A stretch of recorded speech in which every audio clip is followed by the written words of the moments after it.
गुजराती 20% आहेत, पण ऑलमोस्ट 23% आहेत. पण ते कसं आहे, ते वन साईड आम्हाला मिळतात. आणि मराठी मतांमध्ये गुजराती 20% आहेत, पण ऑलमोस्ट 23% आहेत. पण ते कसं आहे, ते वन साईड आम्हाला मिळतात. आणि मराठी मतांमध्ये सर, महायुती आणि भाजपाकडून विलेपार्ले ईस्टमधून तुम्हाला संधी मिळालेली आहे. तुम्ही तिसऱ्यांदा फॉर्म पण भरले, तर काय सांगणार आहोत? किती मताने तुम्ही येऊ शकता? आणि महाविकास आघाडीचे लोक अजूनपर्यंत त्याची यादी नाही जाहीर झाली, काय सांगणार? बघा, गेल्या 10 वर्षामध्ये मुंबई आणि महाराष्ट्रासाठी केंद्र सरकारने केलेलं योगदान, मुंबईचा मेकओव्हर करण्याचा केलेला प्रारंभ, देवेंद्रजी मुख्यमंत्री असताना त्या 5 वर्षात महायुतीच्या सरकारने केलेलं काम, मागच्या 2.5 वर्षात एकनाथ शिंदेसाहेबांच्या नेतृत्वाखाली केलेलं काम, आणि 10 वर्ष एक लोकप्रतिनिधी म्हणून मी सुद्धा जनतेच्या सतत संपर्कात आहे. किंबहुना नगरसेवक असतानापासून जनतेच्या संपर्कात आहे. आणि ह्या सगळ्या त्रिसूत्रीच्या आधारावर जनतेने पुन्हा एकदा आम्हाला कौल द्यावा यासाठी प्रचाराला आम्ही प्रारंभ केलेला आहे. मागच्या 2 निवडणुकांमध्ये अतिशय भरघोस मताधिक्य मतदारांनी दिलेला आहे. खूप चांगला आशीर्वाद नेहमीच आम्हाला मिळालेला आहे. आणि विशेष करून आत्ता जी लोकसभा निवडणूक झाली, त्या लोकसभा निवडणुकीमध्ये सुद्धा 50-52 हजाराचा लीड हा महायुतीला इथल्या मतदारांनी दिलेला आहे. आणि त्यामुळे खूप चांगला भरघोस पाठिंबा जनता पुन्हा एकदा आम्हाला देईल, ह्या विश्वासाने आम्ही त्यांच्याकडे जातो आहोत. चांगला प्रचार होईल, मला खात्री आहे. कार्यकर्ते जीवाचं रान करतात, ह्यावेळेलाही करतील. आणि मतदारांचा कौलही नेहमी मिळतो, ह्यावेळेलाही मिळेल असा विश्वास आहे. विलेपार्ले पूर्व मतदारसंघातून महाविकास आघाडी किंवा मनसे असो, कोणताही पक्ष असो, तुमच्या विरोधात कोणी अजूनपर्यंत उमेदवार नाही आहे, त्याचं नाव सुद्धा जाहीर झालेलं नाही आहे. काय वाटतं तुम्हाला? ते लोक घाबरले आहेत का? त्यांना त्यांचं हार निश्चित झाला असं त्यांना वाटतंय? काय एवढं वेळ का लागतंय त्यांना? काय वाटतं तुम्हाला? नाही, बघा, मी स्वतःला एक खूप छोटा कार्यकर्ता समजतो. त्यामुळे मला किंवा आमच्या महायुतीला कोणी घाबरलं आहे आणि म्हणून उमेदवार येत नाही असं म्हणणं थोडी अतिशयोक्ती होईल. आणि असा विचारही मी कधी करत नाही. पण ज्या पद्धतीने महाविकास आघाडीला च्या आपापसातला त्यांचा संवाद नाही आहे, आपापसात खुर्चीवरून ज्या पद्धतीने भांडणं आहेत, तर ह्यांना सत्तेवर जर का आणलं तर नंतर किती भांडतील हे सुज्ञ मतदाराला कळून चुकलेलं आहे. आणि त्यामुळे विलेपार्ले विधानसभा क्षेत्राचं म्हणायचं झालं तर आम्हीसुद्धा वाट बघतो आहे की महाविकास आघाडीचा कोण उमेदवार येतो.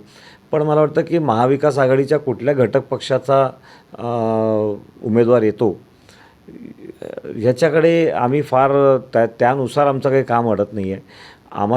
आम्ही केलेल्या कामाच्या आधारावर, आमच्या सरकारने केलेल्या विकास कामाच्या आधारावर जनतेकडे जायचं आहे. ते आम्ही ऑलरेडी सुरू केलेलं आहे.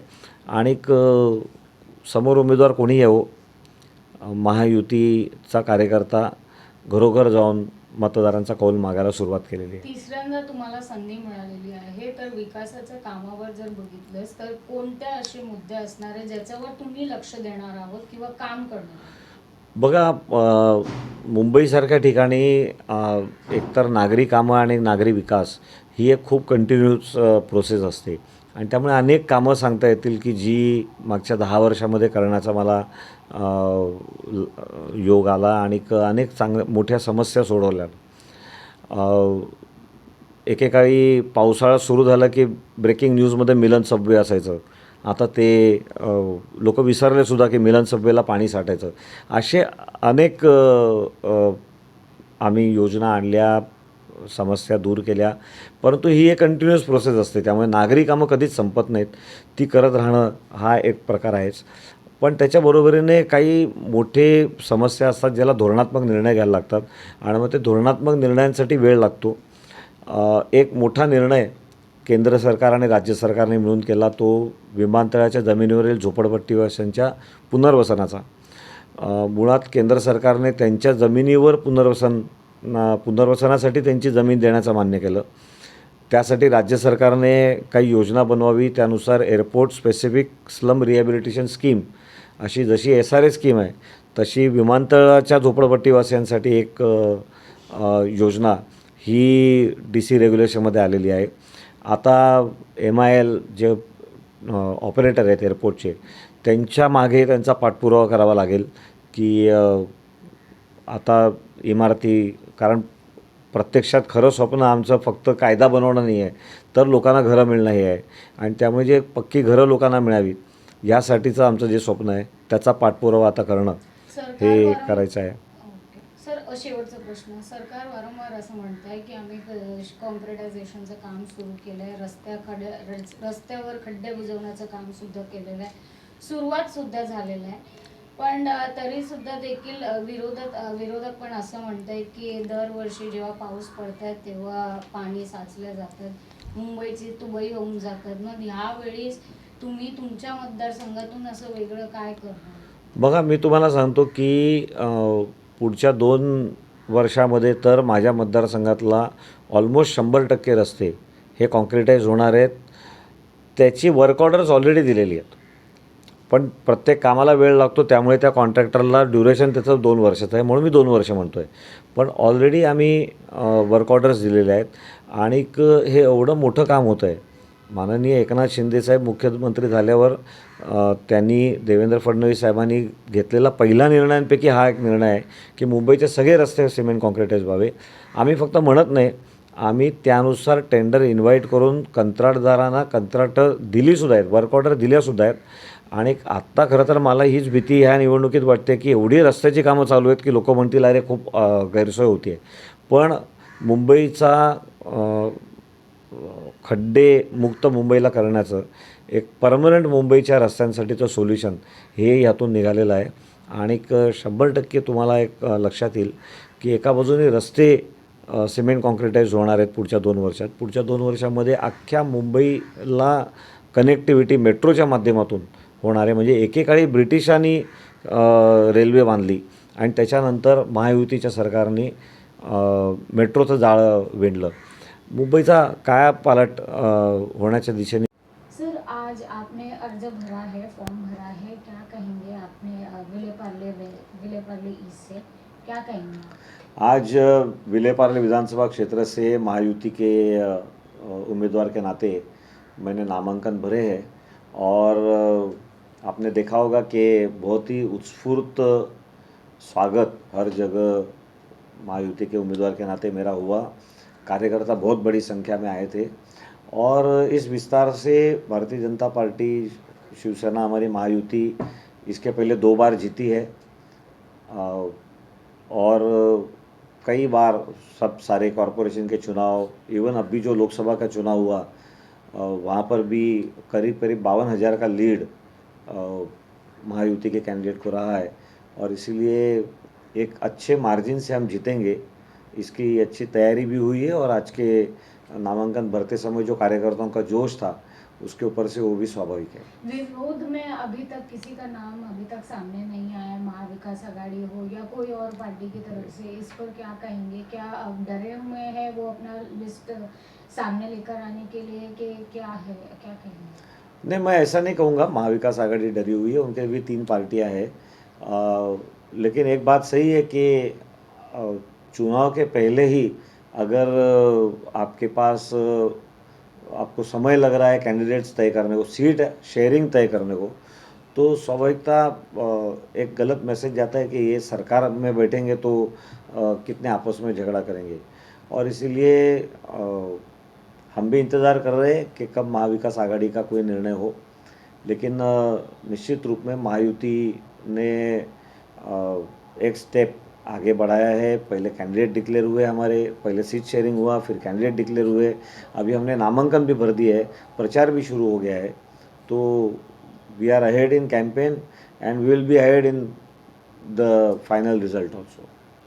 सर, उद्दिष्ट क्या रहेगा, क्योंकि अभी आप 2 बार चुनाव लड़ चुके हैं, जीत चुके हैं, विद्यमान आमदार रहे हैं, तो आगे उद्दिष्ट क्या है? देखिए, मैं तो कभी एक उद्दिष्ट से एक फिगर तय करके नहीं जाता हूँ मतदाताओं के सामने। मैं तो चाहूँगा कि हर वोटर ने मुझे वोट करना चाहिए। तो मैं उद्दिष्ट क्यों रखूँ? उद्दिष्ट रखूँगा तो उसको एक लिमिटेशन आएगी। एक राउंड हमारा प्रचार का चुनाव डिक्लेयर होने के पहले हो गया कि मैंने जो 10 वर्ष में काम किए उसका हवाला हमने जनता के सामने रखा।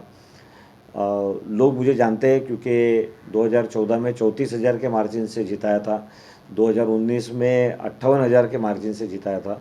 तो लोग हमको जानते भी हैं, हमारे काम में हमने लोगों को साथ में भी लिया है, हमारा अहवाल लोगों तक पहुंचा है।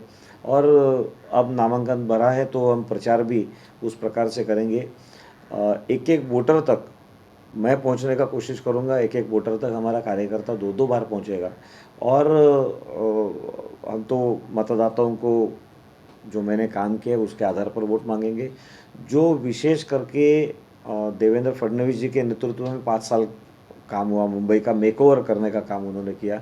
एकनाथ शिंदे साहब के नेतृत्व की सरकार ने जो पिछले 2.5 साल में काम किया, उस विकास के एजेंडे को लेकर हम लोगों तक जाएंगे। तो मुझे लगता है सरकार ने अच्छा काम किया है। विधायक के रूप में मैं भी सक्रिय रहा हूँ, तो ज़्यादा से ज़्यादा लोग मुझे वोट करें और अधिक से अधिक मार्जिन मेरा हो, यही मेरी अपेक्षा है। आखिरी सवाल सर, 2 बार आप पहले ही रह चुके हो, 2 टर्म आमदार रह चुके हो। इस बार विकास के ऐसे कौन से मुद्दे होंगे जो अब तक छूट गए हैं, आपके क्षेत्र में पूरा नहीं हुआ है, वो आप आगे कर सकेंगे अगर आप चुन कर आए तो? देखिए 2-3 मैं उदाहरण के तौर पे बताऊंगा। जैसे एयरपोर्ट झोपड़पट्टी का हमारा पुनर्विकास का विषय था, तो अभी तक ये बड़ा कठिन विषय था क्योंकि आज तक की केंद्र सरकारों ने कभी भी एयरपोर्ट के ज़मीन के ऊपर बिल्डिंग बनाने को परमिशन नहीं दी थी। और ये पहली मोदी सरकार है जिसने इन प्रिंसिपल अप्रूवल भी दिया कि एयरपोर्ट के ज़मीन के ऊपर इनका पुनर्वसन हो सकता है। राज्य की सरकार ने उसका कानून भी बना दिया, airport specific slum rehabilitation scheme ये भी घोषित हो चुकी है। अब क्योंकि एयरपोर्ट का operator Mumbai Mumbai international airport private limited है, जो अडानी समूह उसका काम मेजर पार्टनर उसमें है। तो अब ये प्राइवेट प्लेयर्स का काम है कि उन्होंने उस स्कीम को आगे लेकर जाना। सरकार ने ये काम किया है, लेकिन निश्चित रूप में हमारा सपना है कि लोगों को बिल्डिंग में घर मिले। और इस काम को जो सरकार ने रूल बना दिए, अभी उसको आगे और लेकर जाने का एक टारगेट रहेगा। एयरपोर्ट फनेल जोन है हमारे, जिसके कारण बिल्डिंगों को हाइट मिलती नहीं और फिर रीडेवलपमेंट नहीं होता है। तो कई सारे प्रस्ताव जनता की ओर से और मेरी ओर से भी मैंने सरकार को दिए हैं कि मुंबई के DCR जो है, डेवलपमेंट कंट्रोल रेगुलेशंस, उसमें कुछ प्रावधान हमारे बिल्डिंग्स के लिए आए। तो उसके ऊपर भी काफ़ी चर्चा और काफ़ी सकारात्मक मुख्यमंत्री जी ने भी घोषित किया था कि हम इसके ऊपर नज़दीक के समय में कोई प्रोविज़न करेंगे। तो ऐसे कुछ काम है जिसका प्रारंभ हमने किया है, लेकिन उसको मूर्त स्वरूप अभी तक आया नहीं है। तो मुझे लगता है कि मैं आपके माध्यम से जनता को भी वही अनुरोध करूँगा कि जिन्होंने यहाँ तक काम लाया है उन्हीं को फिर एक बार मौका मिलता है, तो उस कंटिन्यूटी का लाभ मिलता है कि जो अटके हुए प्रोजेक्ट्स है, जो शुरू किए हुए एक लेवल तक आए हुए प्रोजेक्ट्स है, उसको और आगे बढ़ाने का काम ये उस कंटिन्यूटी के माध्यम से हो सकता है।